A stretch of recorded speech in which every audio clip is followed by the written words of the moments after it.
Bruce Lee is remembered as an untouchable cinematic god, a blur of blazing fists and unmatched speed. Yet behind closed doors, a battle-hardened Special Forces operative looked the legend in the eye and scoffed. "Prove it," the veteran challenged. What followed wasn't a movie scene, it was a bloody wake-up call. The year was 1968. The air in the sprawling Bel Air estate was thick with the scent of expensive cigars, imported scotch, and the intoxicating perfume of Hollywood's elite, Sterling Silliphant and Academy. Award-winning screenwriter and one of Bruce Lee's closest confidants and students was hosting a private gathering. The guest list was a who's who of the entertainment industry, speckled with heavyweights like James Coburn and Steve McQueen. But the undisputed center of gravity in the room was a 27-year-old martial artist in a sharp, tailored suit. Bruce Lee was holding court. At this point in his life, Bruce was straddling two worlds. He was Kato on the Green Hornet, a television star whose physical charisma was undeniable, but he was also a radical philosopher of combat, actively dismantling centuries of traditional martial arts dogma. He was animated his hands, cutting through the air as he explained the principles of Jeet Kune, the way of the intercepting fist. He spoke of water, of formlessness, of economy, of motion. To demonstrate, he asked a sturdy stuntman named Taylor to hold a thick leather phone book against his chest. With a casual flick of his wrist and a sharp, sudden exhalation, Bruce delivered his famous one-inch punch. The sound was like a bullwhip cracking in an echoing canyon. Taylor's feet left the hardwood floor, and he flew backward into a velvet armchair, knocking it over in a clatter of limbs and upholstery.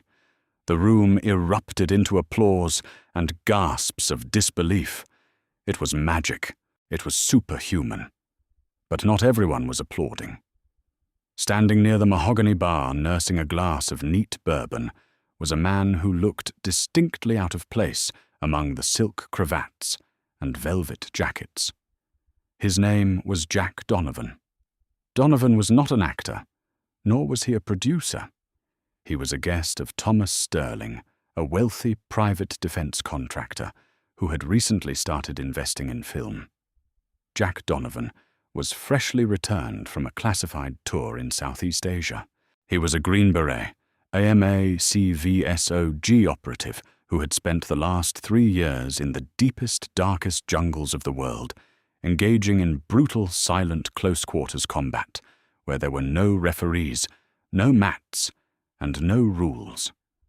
He had survived ambushes by the skin of his teeth. He had killed men with entrenching tools, combat knives, and his bare, calloused hands. To Donovan, the applause in the room sounded like the bleating of sheep.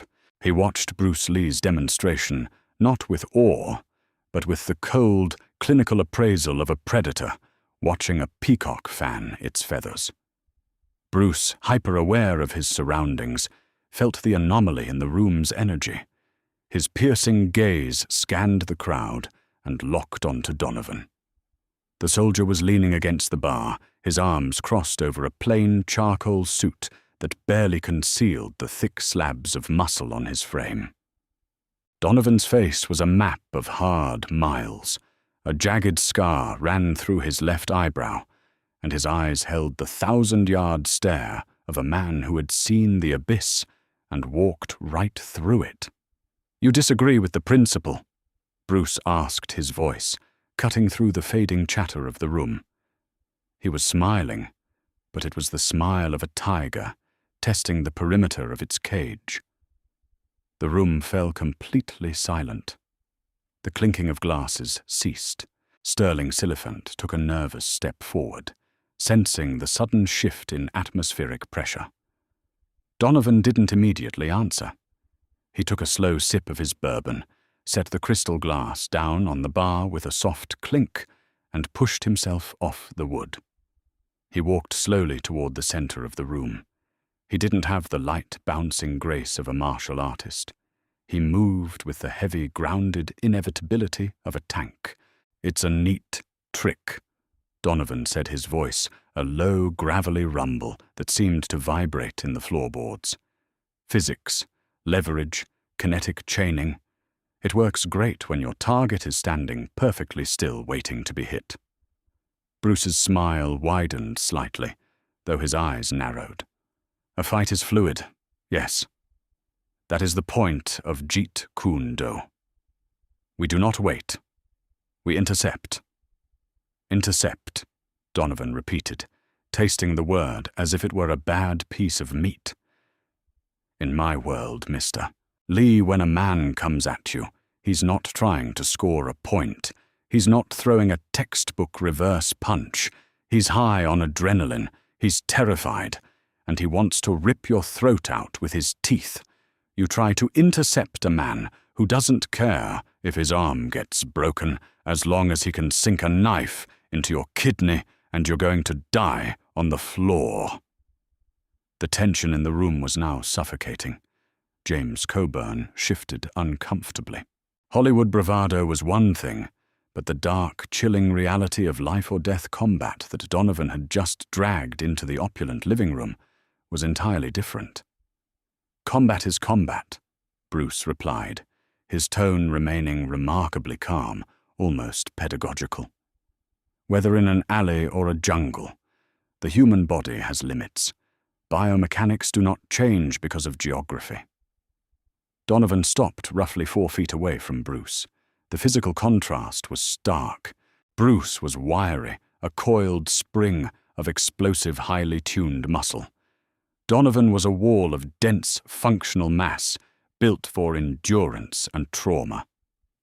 Theory is a beautiful thing, Donovan said softly. He didn't raise his voice, but the menace in it was palpable. He unbuttoned his suit jacket and let it drop to the floor. But out there, theory gets you killed. Only reality keeps you breathing. He looked directly into Bruce's eyes, holding the martial arts legend's gaze with zero reverence. Prove it, Donovan said. Jack, let's not do this here, Thomas Sterling interjected, suddenly terrified of the liability. It's a party. Have a drink. It's fine, Thomas, Bruce said, his voice eerily quiet. He hadn't broken eye contact with the Green Beret. Mr. Donovan is right. Talk is just talk. The truth is found in the physical dialogue. Bruce casually shrugged off his own tailored jacket, handing it back to Sterling Silliphant without looking away from his opponent. He loosened his silk tie and undid the top button of his shirt. He didn't drop into his iconic bouncing Jeet Kune Do stance right away. He stood perfectly relaxed, his hands loosely at his sides. Donovan, however, changed completely. The moment the challenge was accepted, the soldier's demeanor shifted from cynical observer to active combatant. He didn't take a recognizable martial arts stance. He crouched slightly, his shoulders hunched forward to protect his neck and vital organs, his hands raised open near his face, not balled into fists, but ready to grab, tear, and break. His weight was distributed evenly, heavily rooted to the ground. He didn't bounce. He didn't shout. He just stared at Bruce's chest, watching for the subtle muscular twitches that preceded movement. "Whenever you're ready, Hollywood," Donovan muttered. Bruce moved. It was a blur. The audience barely registered the motion. Bruce executed a lightning-fast, straight lead punch, aiming perfectly for the bridge of Donovan's nose, intended to stop a millimeter from impact, just to prove the point of his superior speed. But the twist that shocked everyone in the room, including Bruce Lee himself, happened in the fraction of a second before the punch landed. Donovan didn't try to block it. He didn't try to parry or dodge backward. Instead, operating purely on ingrained survival instincts, forged in midnight ambushes, Donovan lunged forward, directly into the attack. He took the grazing force of Bruce's knuckles off the side of his cheekbone, a blow that would have staggered a normal man, and used the forward momentum to crash his entire body weight into Bruce. As they collided, Donovan didn't throw a punch. He threw a brutal upward knee strike aimed directly at Bruce's groin, while simultaneously driving the stiffened fingers of his right hand toward Bruce's eyes. It was ugly. It was dirty. It was terrifyingly lethal. Bruce's eyes widened in sheer shock. His legendary reflexes saved his life. He violently twisted his hips, taking the devastating knee strike on his thick upper thigh instead of his groin. The impact sounded like a baseball bat striking a side of beef. A sharp hiss of pain escaped Bruce's lips as he aggressively snapped his head back, feeling the wind of Donovan's fingers brush his eyelashes. Bruce instantly realized his mistake. He had treated this like a spar, a demonstration of speed. Donovan was treating it as a fight to the death. Stumbling backward from the heavy impact, Bruce tried to create distance, but Donovan was relentless. The soldier didn't pause to reset. He grabbed the front of Bruce's custom dress shirt, bunching the fabric in a vice-like grip, and yanked the martial artist forward, bringing a heavy looping elbow strike crashing down toward the back of Bruce's neck. The crowd screamed. Sterling Siliphant dropped his drink, the glass shattering over the hardwood floor. Trapped in the grip, his thigh throbbing with a deep, numbing pain, Bruce Lee had to abandon the elegant theories of the dojo. He tapped into a primal aggression that the Hollywood elite had never seen. With his shirt pulled tight, Bruce drove both his palms upward, shooting them inside Donovan's guard to strike the soldier under the chin, not a punch, but a vicious palm-heel strike designed to rattle the brainstem. The blow landed solid. Crack! Donovan's head snapped back, his grip on the shirt loosening just enough. Bruce spun out of the trap, the expensive silk of his shirt tearing loudly. He danced back 3 paces, breathing heavily, his chest heaving. A thin trickle of blood ran down Donovan's cheek, where Bruce's first strike had grazed him. Bruce's own thigh was visibly trembling from the knee strike. The room was frozen in horror. This wasn't a movie. It was ugly, breathless, and chaotic. Donovan spat a glob of blood onto the pristine Persian rug. He rolled his neck, a sickening pop echoing in the silence. He didn't look angry. He looked focused. Better. Donovan grunted, his eyes locking back onto Bruce. But you're still thinking. Out there if you think you die. Bruce's demeanor had completely altered. The charming philosopher was gone. The eyes that stared back at the Special Forces veteran were dark, sharp, and utterly devoid of ego. He wiped his mouth with the back of his hand. He was no longer trying to prove a point. He was fighting for his survival against a man who knew how to kill. Bruce dropped into his fighting stance, the right side, leading his weight resting lightly on the balls of his feet. But this time there was no bouncing. He had learned his lesson. Against a man who was willing to eat a punch just to get his hands on you, flashy footwork was a liability. Donovan charged again, rushing forward like a runaway freight train, intending to tackle Bruce to the floor, where his superior mass and grappling would end the fight in seconds. Bruce didn't retreat. As Donovan rushed in, Bruce executed a flawless Jeet tech, an intercepting sidekick. He aimed not for the chest or the head, but directly for the kneecap of Donovan's lead leg. It was a perfectly timed, structurally devastating strike. The heel of Bruce's Italian leather shoe slammed into Donovan's knee joint with the force of a hydraulic press. A sharp gasp echoed through the room. Biomechanically, Donovan's knee should have buckled. The fight should have ended right there. But the unthinkable happened. Powered by pure adrenaline and years of psychological conditioning, Donovan let out a guttural roar, absorbed the agonizing impact, and kept moving forward. His leg gave out for a fraction of a second, but he used his forward momentum to crash into Bruce anyway. Before Bruce could retract his leg, Donovan's thick, muscular arms wrapped around Bruce's kicking leg and waist. With a terrifying surge of brute strength, the Green Beret lifted the martial arts legend entirely off the ground. Bruce Lee, the master of distance and speed, was suddenly airborne, trapped in the crushing embrace of a man who intended to smash him headfirst into the solid oak floorboards. Gravity vanished. For a split second, Bruce Lee was suspended in the stale, cigar-smoke-filled air of the Bel Air mansion, locked in the crushing embrace of a man who had survived the most unforgiving jungles on Earth. The pristine, coffered ceiling blurred above him. In the dojo, a takedown was a controlled movement, ending on a padded mat.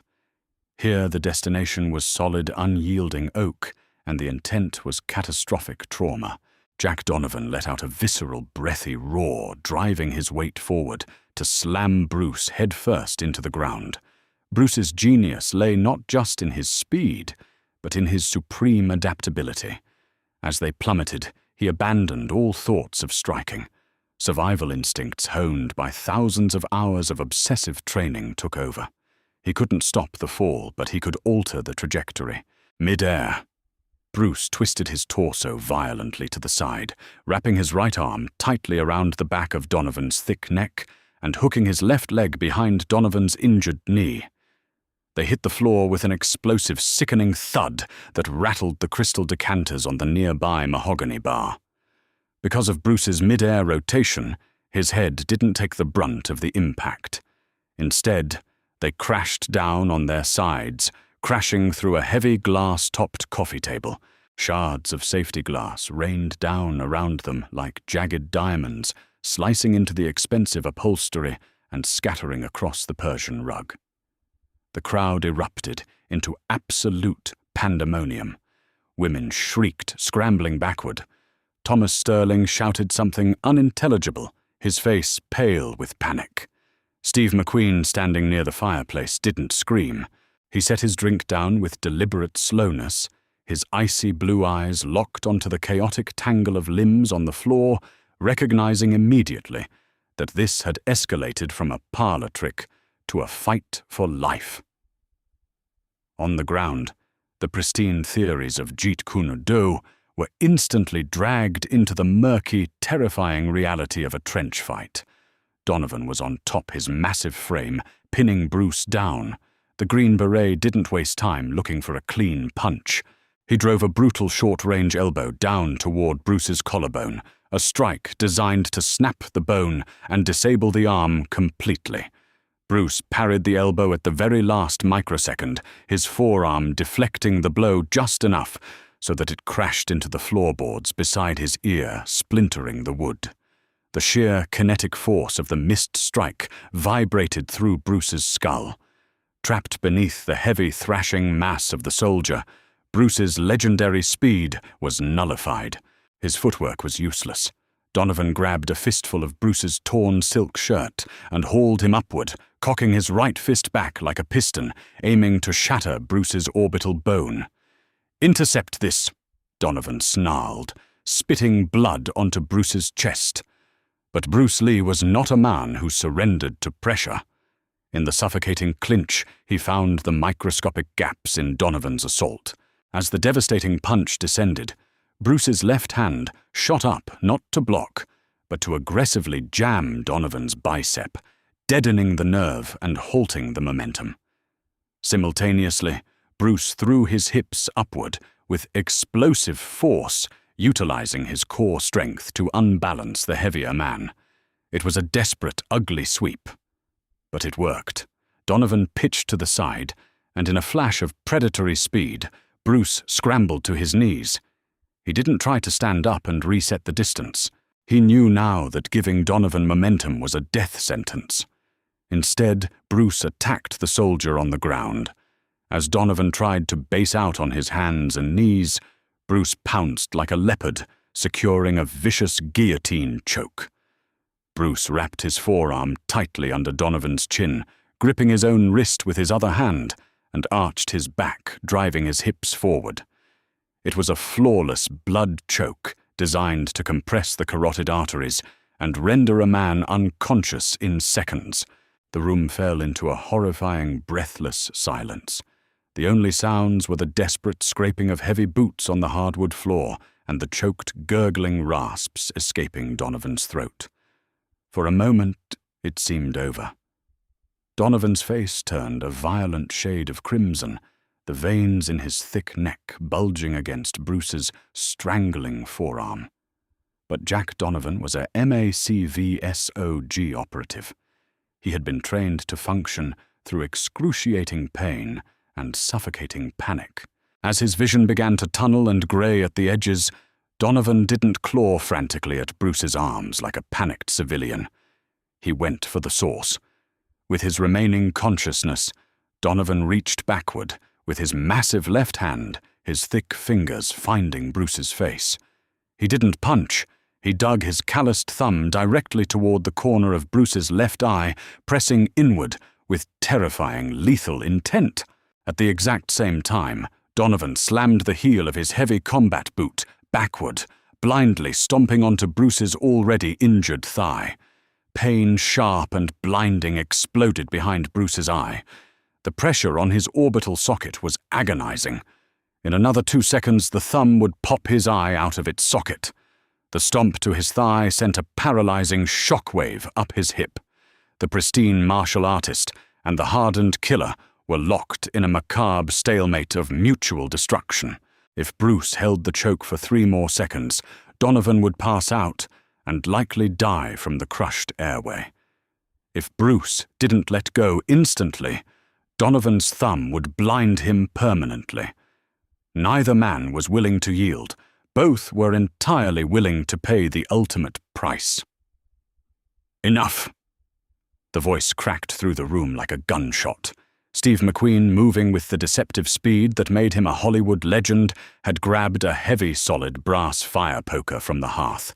He stepped right over the shattered glass of the coffee table and jammed the tip of the poker firmly between the 2 men, pressing it hard against Donovan's shoulder blade. Beside him, James Coburn had grabbed Bruce's shoulders. "It's over," McQueen barked, his voice utterly devoid of his usual cinematic cool. It was the voice of a man who demanded obedience. "Let go, Bruce. Let go now, or you're both leaving here in body bags." For one agonizing second, the standoff held. The heavy, ragged breathing of the 2 combatants filled the room. Then slowly the tension broke. Bruce released the choke, gasping for air, his eye watering violently from the pressure. Donovan collapsed forward onto his hands and knees, coughing violently, hacking up blood and saliva onto the ruined floor. The collision of 2 worlds had come to a violent, shuddering halt. The silence that followed was heavier than the fight itself. The opulent Bel Air living room looked like a war zone. The coffee table was splintered wood and shattered glass. Blood stained the expensive Persian rug. Thomas Sterling was hyperventilating by the bar. Sterling Siliphant looked utterly shell-shocked, staring at his mentor and friend as if he were a stranger. Bruce Lee pushed himself back, leaning against the base of a heavy leather sofa. His chest heaved. His custom-made silk shirt was in bloody tatters hanging off his bruised shoulders. He reached up gently, touching the corner of his left eye, where a deep red welt was already forming. He winced, then looked down at his right thigh, which throbbed with a dull, sickening ache. A few feet away, Jack Donovan slowly pushed himself up into a sitting position. His neck was mottled with dark purple bruising from the choke. A thin stream of blood ran from his nose, and he favored his left leg heavily, the knee joint swelling against the fabric of his trousers. They were 2 apex predators, bloody battered, and pushed to the absolute edge of their physical and mental limits. Hollywood expected Bruce to be furious. They expected the legendary ego to flare up to demand that the insolent soldier be thrown out of the house. They expected an excuse, a complaint about the dirty tactics, the eye gouge, the groin strike. Instead, Bruce Lee did something that shocked everyone in the room, even more than the fight itself. He smiled. It wasn't his usual confident, radiant cinematic smile. It was a small, quiet, profoundly genuine smile. The smile of a scientist who had just witnessed a successful explosive experiment. Bruce slowly forced himself to his feet, grimacing as weight settled onto his bruised thigh. He didn't dust himself off. He limped slowly across the ruined floor, stepping over the broken glass until he stood directly over the seated Green Beret. The guests tensed. McQueen tightened his grip on the brass poker. Bruce extended his right hand down toward Donovan. Donovan looked up, his cold, hardened eyes studying Bruce's face. He saw no malice. He saw only a burning, insatiable curiosity. The soldier let out a low, breathy chuckle that turned into a wince. He reached up, grasping Bruce's forearm, and Bruce pulled the heavier man to his feet. "You didn't block," Bruce said, his voice raspy, completely ignoring the stunned audience surrounding them. "When I threw the straight lead, you didn't block or evade. You stepped into it." Donovan wiped the blood from his chin with the back of his sleeve. "A block is a wasted motion, Mr. Lee. If you're hitting me, it means you're in range for me to kill you. I take the hit to close the distance. Pain is just information. It tells you you're still alive." Bruce's eyes widened slightly, the gears in his extraordinary mind turning at 1,000,000 miles an hour. He nodded slowly, tasting the philosophy of the soldier. "Pain is information. You bypassed the intercept by offering yourself as a target. You smothered the weapon by embracing it." "In the jungle there is no spacing," Donovan said, leaning heavily on a nearby armchair. "There is no footwork in 2 feet of mud in pitch blackness. Someone grabs you, you break whatever part of them is closest. It's not about art. It's about anatomy and geometry." Bruce stood silently for a long time. The anger he initially felt when challenged had completely evaporated, replaced by an overwhelming sense of enlightenment. For years, Bruce had preached about being like water, about breaking down the rigid robotic forms of classical martial arts. He believed Jeet Kune was the ultimate truth of combat, but Jack Donovan had just dragged him into a deep, dark ocean. He hadn't fully explored the chaotic, formless, desperate world of pure survival, grappling where rules, space, and technique collapsed into bloody chaos. "Your ground control," Bruce said, pressing a hand to his aching ribs. "When we fell, it was incredibly heavy. It felt like you weighed 400 pounds. How did you distribute your base?" Donovan looked at the martial artist with a newfound, begrudging respect. Any other man with Lee's fame and ego would have made excuses. Lee was asking for a lesson. "Wrestling," Donovan grunted. "Collegiate base modified for the mud. You drop the hips, isolate the target's breathing, and use gravity as your partner." Bruce turned to Sterling Silliphant, who was still standing, frozen, near the bar. "Sterling," Bruce said, his voice ringing with a new urgent energy. "Call Dan Inosanto in the morning. Tell him to bring the heaviest throwing mats he has to the school. And call Jean LaBelle. I need to see Jean. Jean LaBelle was a legendary judo champion and professional wrestler, one of the most feared grapplers in America. Up until this night, Bruce had respected grappling, but focused primarily on his revolutionary striking and trapping. "Bruce, you're bleeding," Silliphant stammered, finally finding his voice. "We need to get you a doctor." "I am fine," Bruce dismissed, waving a hand. He turned back to Jack Donovan. The Hollywood facade was gone. There was only mutual respect between two men who understood the language of violence. "You fight like a savage, Mr. Donovan," Bruce said. It was the highest compliment he could offer. "You don't quit, Mr. Lee," Donovan replied, nodding his head. "I'll give you that. You got a lot of fight in a small package. If you hadn't slipped that choke under my chin when you did, I would have broken your neck. And if you hadn't threatened my eye," Bruce countered, a spark returning to his gaze, "you would be asleep on this floor right now." Donovan actually laughed, a loud barking sound that broke the final remnants of tension in the room. Fair enough. The party was definitively over. Thomas Sterling ushered his terrified guests toward the exits, desperately trying to do damage control. But for Bruce Lee, a new chapter had just violently begun. The world would continue to see Bruce Lee as the untouchable cinematic icon, a god of speed and striking who moved faster than the camera frame could capture. But those who knew him best, those inside his inner circle, noticed a profound shift in his training after that night in Bel Air. He became obsessed with grappling. He invited Jean LaBelle to cross-train, learning how to manipulate a man's weight, how to survive on the ground, and how to apply chokes and joint locks. He began incorporating heavy, full-contact sparring gear into his regimen, demanding that his students attack him with the ferocity of a street thug, not the polite precision of a sparring partner. He constantly refined Jeet Kune Do, pushing it further away from theoretical art and closer to brutal, unapologetic combat reality. He realized that a fight was not a dialogue of strikes. It was a desperate struggle where eye gouges, biting, and groin strikes were not dirty tricks, but necessary tools of survival. Jack Donovan disappeared back into the shadows of the covert military world, his name never recorded in the martial arts history books. But the heavy, bloody footprint he left on the philosophy of Bruce Lee was permanent. The Special Forces veteran had asked the martial arts legend to prove it.